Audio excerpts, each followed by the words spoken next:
Wish you very very happy day to all of you.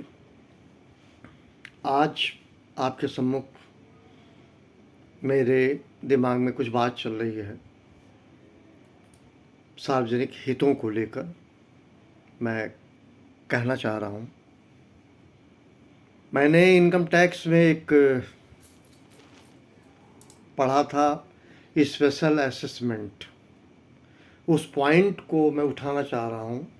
Hindi में विशेष निर्धारण कहते हैं। इसको आपको लग रहा होगा भारी भरकम दो शब्द हैं। इसको मैं आसान कर देता हूँ, व्यवहारिक तौर पर समझाने की कोशिश कर रहा हूँ। मैं प्रीचर नहीं हूँ, मैं मेंटर नहीं हूँ, कोई टीचर नहीं, पर पढ़ा लिखा ज़रूर हूँ, इसलिए अपनी बात कह पा रहा हूँ। और मैं हाथ जोड़ के विनम्रता से अनुरोध करता हूँ कि कोई ऐसा व्यक्ति जो इस वीडियो को मेरा देखे, अगर वो किसी अच्छे प्लेटफॉर्म पे है, तो इस बात को देश के यशस्वी प्रधानमंत्री आदरणीय श्री नरेंद्र मोदी जी तक या उनके और विभागों में, जैसे वित्त मंत्रालय या जहाँ सूट करता हो, ये पहुँचा दे, तो मैं आप सभी का आजीवन आभारी रहूँगा। अब मैं अपनी बात पे आता हूँ। स्पेशल असेसमेंट के अंतर्गत मैं इस तरह से समझाने की कोशिश कर रहा हूँ, अगर कम पढ़ा लिखा व्यक्ति तो भी समझ सकता है कि आप कल्पना करें एक 20 फीट का रोड है, लेकिन वो रोड बना नहीं है, ऊबड़ खाबड़ है, ऐसे ही है। और उसके अंतर्गत जिस रोड को बनना है या संवारना है, लेफ्ट में 8 घर है, राइट में 8 घर है, 16 घर है। वो 16 घर है, लोग रहते भी हैं, लेकिन रोड नहीं बना है। मैं ये कहूँगा,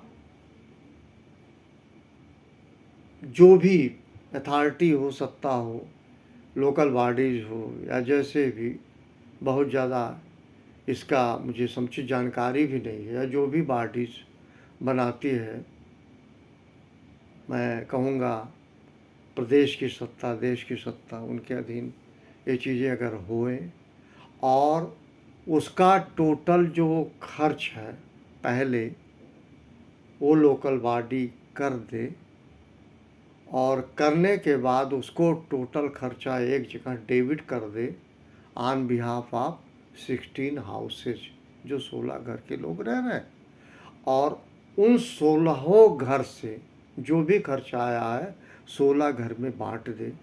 बहुत आसान होगा, सड़क भी बन जाएगी, लोग एंजॉय करेंगे। और एक तरीका भी होता है कि जहां हम रहते हैं एक अच्छी सड़क हो। ये उदाहरण के लिए कह रहा था, कोई व्यक्तिगत नहीं लेना चाहिए इस बात को। अब मैं आता हूँ नेशनल हाईवे पे, ओवरब्रिज पे, या उन जगहों पे जहाँ टोल टैक्स पे हो रहा, लोग दे रहे हैं, आने जाने वाले लोग स्वयं वाहन से जाते हैं या अन्य लोग टोल टैक्स पे करते हैं। मैं वहाँ इस बात को कहना चाह रहा हूँ कि जो भी बॉडी, नेशनल हाईवे या ब्रिज कॉरपोरेशन या ट्रांसपोर्ट के लोग, जो लोग भी बना रहे हैं, जो भी अथॉरिटी है, वो भी ऐसा कर सकते हैं कि टोटल खर्च